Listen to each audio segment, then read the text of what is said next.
Olá, tudo bem com você? Eu sou Valdir de Souza e tô de volta. E olha, conversando com um técnico da Agraera aqui de Mato Grosso do Sul. A Agraera, para quem não sabe, é um órgão do governo do estado que tem como função orientar o pequeno produtor rural. Bem, estávamos conversando sobre produção, obviamente, e ele me orientou para eu produzir o capim capiaçu. Achei muito interessante, viu, gente?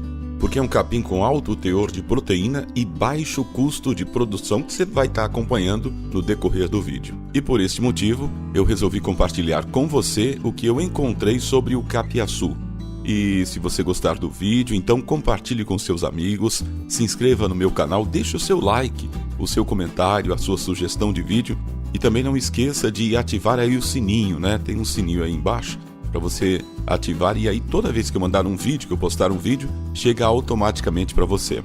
Bom, a cultivar apresenta porte alto, touceiras de formato ereto, folhas largas, compridas, de cor verde e nervura central branca, gomos grossos e compridos e de coloração amarelada. Apresenta florescimento tardio e boa resistência ao tombamento. A BRS capiaçu deve ser plantada por meio de gomos e apresenta gemas com elevado poder de brotação.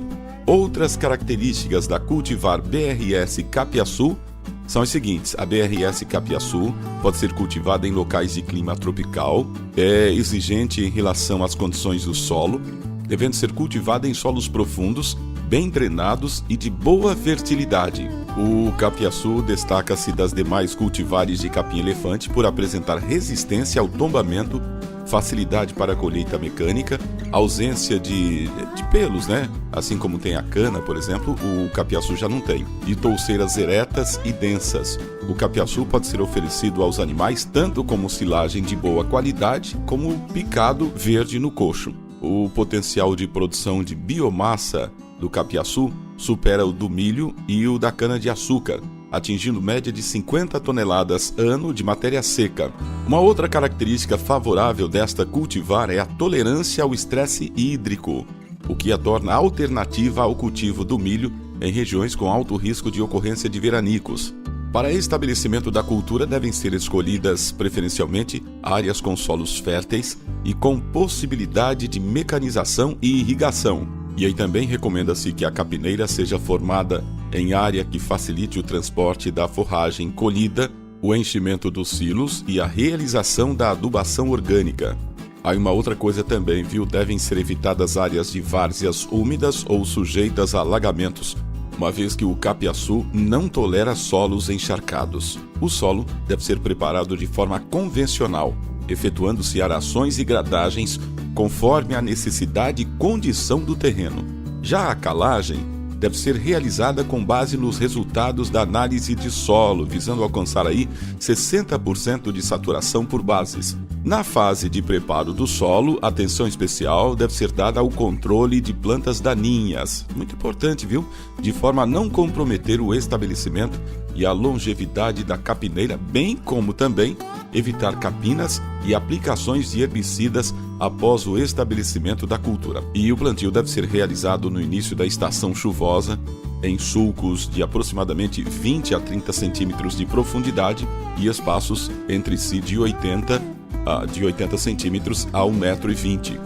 E a adubação de estabelecimento deve ser baseada nos resultados da análise de solo. Na maioria dos solos tropicais, as principais limitações estão relacionadas à acidez e aos baixos teores de fósforo, os quais devem ser corrigidos com o uso de calagem e fertilizantes. No plantio, recomenda-se a aplicação apenas da adubação fosfatada, distribuída no fundo dos sulcos. A primeira adubação de manutenção deve ser realizada quando as plantas atingirem a altura média de 50 centímetros. A realização da adubação orgânica por meio da utilização de dejetos oriundos da limpeza do curral, além de promover aumento da produtividade, também reduz a necessidade de aplicação de fertilizantes químicos. E aí você pode estar aproveitando, aí vai limpar o curral, né? Pode estar utilizando aí os resíduos ou as fezes dos animais, né? A bosta de vaca mesmo, vamos falar bem claro. É isso mesmo, né? Então, olha, um outro lado, a cultivar é suscetível à cigarrinha das pastagens. Entretanto, quando a capineira é bem manejada, a cultivar apresenta boa tolerância ao ataque das pragas, né? Bom, Mas isso aí ocorre, acho, com todas as plantas, né, gente? Se você tem uma planta bem adubada, bem cuidada, ela vai ter mais resistência às pragas. Olha, as plantas daninhas causam perdas significativas na produção de forragem do capim-elefante, podendo chegar a 42% de redução de matéria seca de forragem. O período crítico de prevenção à interferência de plantas daninhas no capim-elefante BRS capiaçu estende-se dos 23 aos 42 dias após o plantio. E aí você pode estar fazendo esse controle através da aração e da gradagem. É muito importante também, atenção, que o plantio das mudas seja o mais próximo possível da última gradagem, a fim de evitar que populações de espécies daninhas se estabeleçam antes do capim-elefante. E agora, com relação à colheita, bom, essa pode ser realizada de forma manual ou mecanizada. No caso da colheita mecanizada, o espaçamento entre linhas deve ser de, no mínimo, 1 metro, visando evitar que as rodas das máquinas passem sobre as linhas do capiaçu, comprometendo a rebrota pós-corte. O capiaçu destaca-se pela alta produção de biomassa, composição química da forragem e menor custo de produção quando comparada a outras culturas utilizadas para silagem.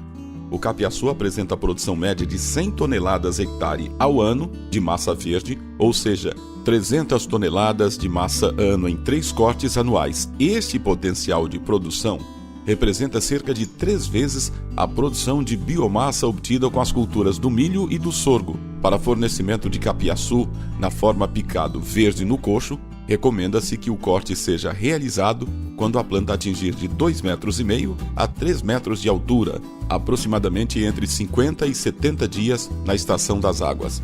Nesse estágio de desenvolvimento, obtém-se elevada produtividade de biomassa com boa composição química. Já a silagem do capiaçu de forma geral, as gramíneas tropicais se caracterizam por apresentar baixos teores de matéria seca e de carboidratos solúveis na idade em que alcançam o melhor valor nutritivo da forragem.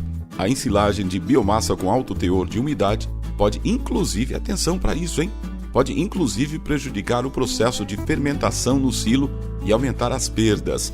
Para evitar estes problemas, atenção, a colheita deve ser realizada com a planta mais madura, visando obter a melhor relação entre produção de biomassa, o valor nutritivo, teor de matéria seca, viu?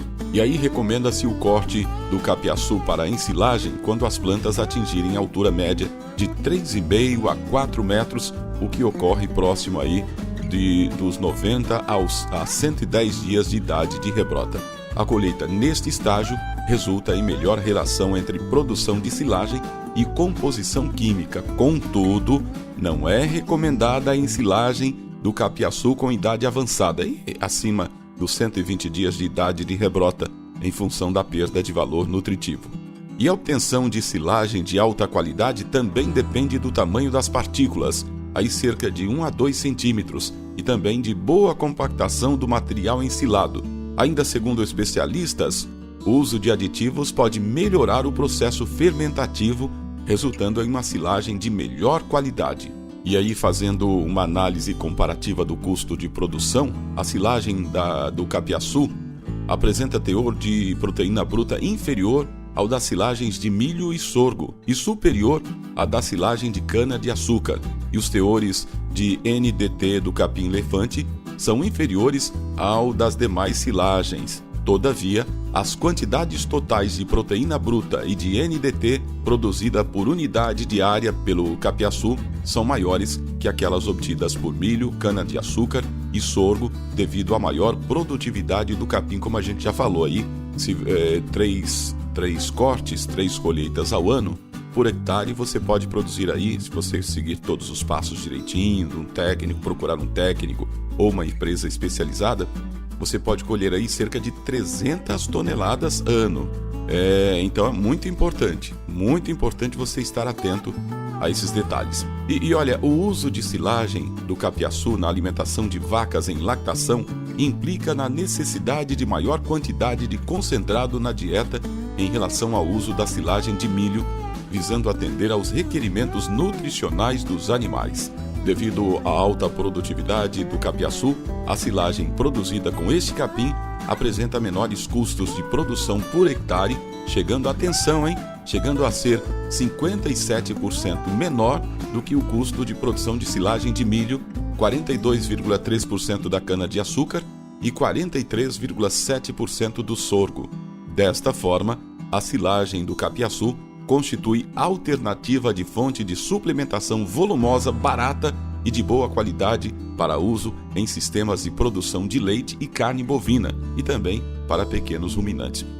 Eu quis trazer esse material para você, achei interessante. Eu conversando com um técnico da Agraer aqui de Mato Grosso do Sul, já falei para você que a Agraer é um órgão do governo que auxilia, que orienta os pequenos produtores, né? Então, quando ele falou, Valdir, se você produzir o capiaçu aí ele falou também de determinadas épocas, né? Tem uma época aí que o capiaçu produz melhor. Então eu achei muito interessante, muito vantajoso, porque, gente, desde que está a ração hoje, você tem que estar buscando alternativas. Então, se você não busca alternativas, você não consegue produzir. E aí você acaba quebrando, né? A gente precisa de alternativas, a gente precisa de ajuda. E se tem alguém que está compartilhando material bom, eu acho que é importante a gente compartilhar também, viu? Então, se você gostou desse material, desse vídeo, compartilhe com seus amigos, se inscreva no meu canal, deixe o seu like, o seu comentário, a sua sugestão de vídeo e também não esqueça de ativar o sininho, porque toda vez que eu enviar um vídeo, que eu postar um vídeo, vai chegar automaticamente para você, ok? Eu sou Valdir de Souza, um grande abraço e até a próxima!